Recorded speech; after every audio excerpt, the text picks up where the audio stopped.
are there some things that we could do? Is there some information that we could share that perhaps maybe might make this a little bit easier? Well, there's even a saying out there, and look, we kind of buy into this to a degree, is that we love our houses. So you hear, marry the house, date the rate, meaning that a lot of people are anticipating, look, if you get the perfect house, you always have the opportunity to refinance or do something else with the rate. Sure. But that hasn't necessarily worked out in the most recent months to years that buyers have experienced. Yeah, for folks who purchased homes in 2022, 2023, 2024, and even recently, rates have risen. If you look right now, the average 30-year fixed rate is 6.7% as of July 3rd, 2025. And you can see this is very different than it was from 2015 to 16 to 17, all the way up to and through the pandemic. And coming out of the pandemic, rates kind of skyrocketed, and a lot of people are now sitting in mortgages at these elevated rates. Yeah, well, it even gets worse than that, is that some of these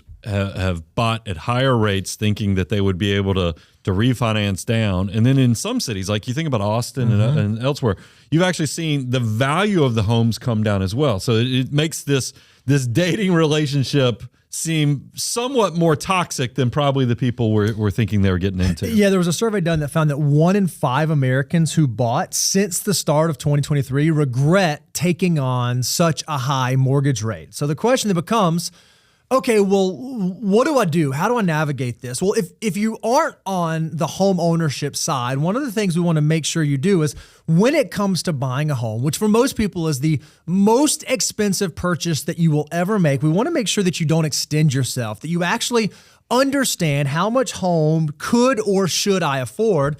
And it's why we have a calculator for you. If you go to moneyguide.com/resources, we actually have a home buying calculator that you can play with. You can put your numbers in and you can try to figure out, okay, where am I? And am I in the appropriate parameters to make sure that I don't overbuy? Well, it's not only just the calculator. I love, if we're going to encourage people, definitely go check out moneyguide.com/resources, because we want to tell you what you can actually do to kind of combat this. The first thing is measure twice, cut once. And what we mean by that is make sure you're asking yourself the right questions. Are you going through the checklist? Are you going through and not letting the emotion drive the decision-making versus the kind of the intersection of the emotion plus the analytics of what you can actually afford or need? And you may be asking, okay, well, what questions are those? What things should I be thinking through? Again, we have a resource for you.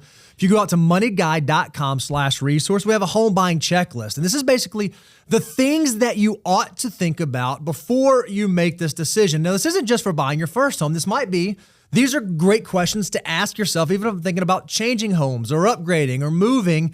If you can make sure you understand the answer to these questions, you're going to make sure that you are measuring 2, 3, 4, 5 times before you make this huge financial decision. Now, let's also talk about the next part besides just doing the homework section is how do we get adjustments to the rate? Sure. Because if we are stuck in a situation where maybe things haven't gone like we thought, do we have options still to consider? Yeah, a lot of people don't recognize that when it comes to mortgages, sometimes the terms are somewhat negotiable. We often think about going and refinancing, and we'll talk about that. But a lot of mortgage companies will allow you to do what's called a rate modification, where you can basically call and say, hey, I took out this mortgage at this 7.5% interest rate, but rates have now come down. Would you be willing to let me pay some sort of fee, not do an official closing, but modify my rate, just my rate down so that it's more close to market without having to truly refinance? And you may be surprised that a lot of credit unions and mortgage lenders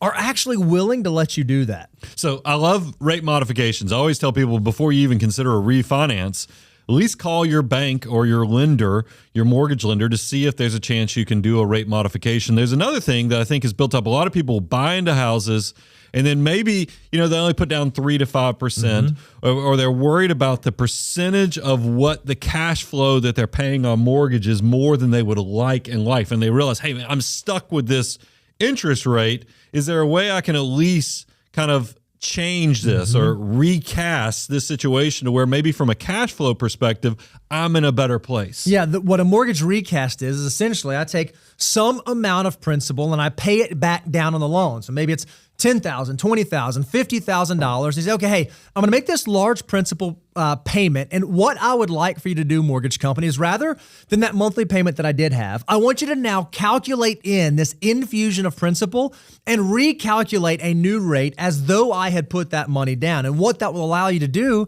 is it will give you some reprieve in the monthly cash flow. So if you are one of those people who maybe you bought the house and it caused you to go a little bit below 25%, but you've been able to save, or you've had other circumstances happen, and now you can put principal on the loan, recast the mortgage payment, get it down below that 25%. It's going to free up cash flow in your budget to make the home more affordable and allow you to fund some of your other financial goals. And this third option this is tied to kind of where I was watching, getting ready for work today. And even on Today's show this morning, they were talking about that the Federal Reserve is now indicating that potentially interest rates could be coming down. They might be cutting rates, which is not a direct impact, but typically does mean that long-term rates are going to be impacted on what you pay for mortgages. And here we are. We might have opportunities finally for people to consider refinancing. And for those of you who aren't familiar, refinancing basically just means that, hey, I got this mortgage when I bought the house. Rates have now dropped, so I'm actually going to go take out a whole new loan. I'm going to take out a whole new loan, and I'm going to pay off the old loan, and this new loan is going to be at a lower rate. And there's some calculations you can do to make sure that, okay, based on what I'm paying in closing costs and all the fees, I hope that my interest savings will overcome that based on the amount of time that I'm being in the home. But a lot of folks are now in the position where they're trying to decide, is now the right time to refi? And there's some assumption you need to make around that. Okay, where is my rate currently? What is the refinance rate presently available? And do I believe that that rate is going to be not necessarily the bottom, but am I going to be okay if I refinance at this point, even if rates were to drop another 25, 50, 75 basis points? And if you arrive at the conclusion that's the case, and then you work through the mathematics, refinancing is starting to be something that could make sense for a lot of buyers. Well, and I think the big takeaway for people who are just now discovering our content, please go out to moneyguy.com/resources. There is going to be something that's completely free that likely will add a lot of value to your decision-making process. And then don't forget, we've kind of covered the mathematics of rate modifications, refinance, and other things. But if you're finding that housing is taking too much of your life, there are other options. You have the two levers. When we talk about the two levers, we're talking about the amount of income that you have or the amount of expenses you have. You always have the ability to either try to make more money or cut your expenses, but those are going to have limits. And that leads to the next thing that you can always consider. In my generation, we had roommates.